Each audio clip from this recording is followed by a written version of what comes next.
I thought I would come on here because I haven't been on Facebook Live for a hot minute.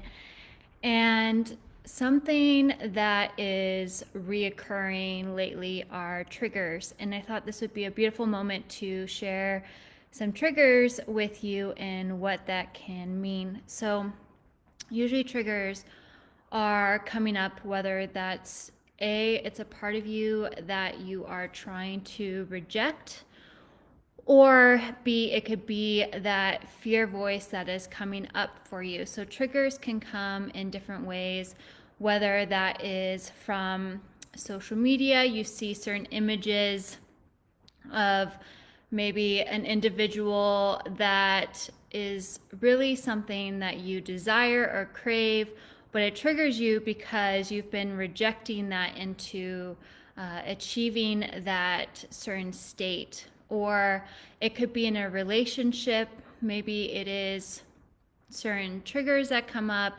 that it has come up in the past of certain behaviors that have brought you to a certain circumstance. So let's say a certain trigger with a relationship that if you found that you spoke your truth about certain things, but that partner didn't necessarily like that part of you, and it kind of created this argument. So maybe a trigger for you would be you've noticed that something comes up, but instead of communicating with that partner, you kind of start to be a little bit sneaky about it, do something behind their back because you don't want to create that argument. Or it could be a trigger of your past self. Let's say there's a certain behavior that you remembered created this certain mindset of being so consumed in that certain way. Let's say, for example, with food. Maybe you see a snack or a sweet that you like, but it triggers you. You're like, well, in the past, when I've eaten that, I just can't stop. I just keep binging, and you create that trigger response, and so you create this unhealthy habit of like ignoring the food or considering it as bad. So these are just examples, but I wanted to share with you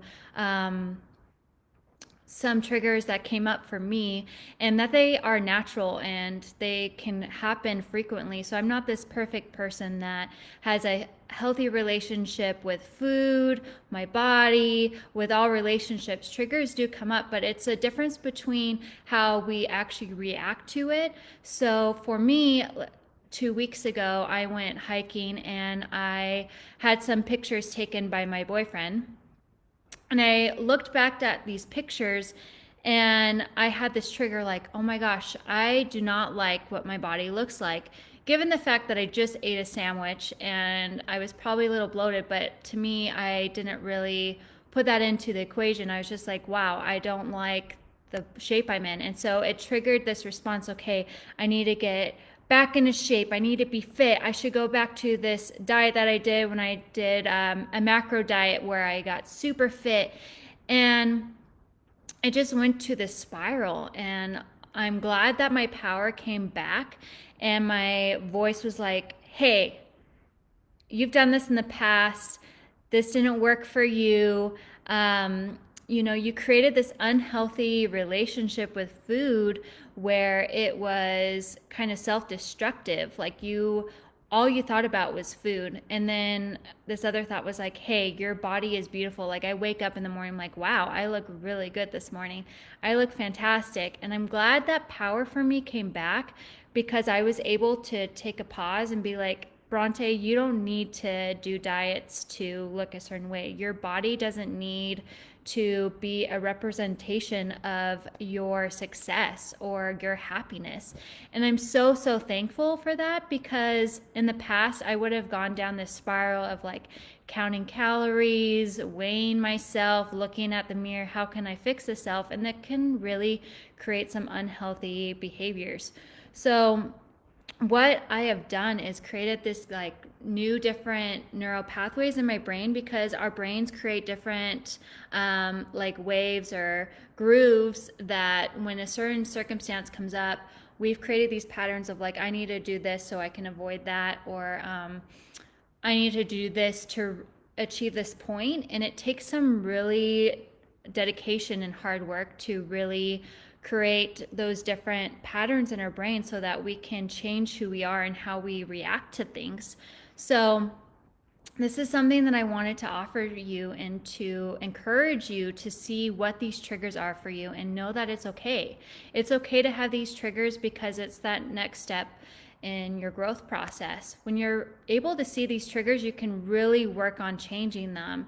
So I really wanted to offer that to you because I am able to help in providing you that support. I'm doing a free day 5 series around emotional eating. And if that's something you're interested in, it's free. I'm doing some giveaways, and I'm going to go through that different mindset work and conditioning patterns, because trust me, everyone probably has been there. You're not alone. I've been there and I still go through it, but it's able to change the patterns of how we react to those certain thoughts. So if you're interested, that link is in the description, and simply all you have to do is put in your email and you are enrolled with that 5-day series. So if you have any questions too, you can shoot me a direct message or leave it in the comments and I'll get back to you. So I wanted to let you know that you are beautiful, and thank you so much for showing up.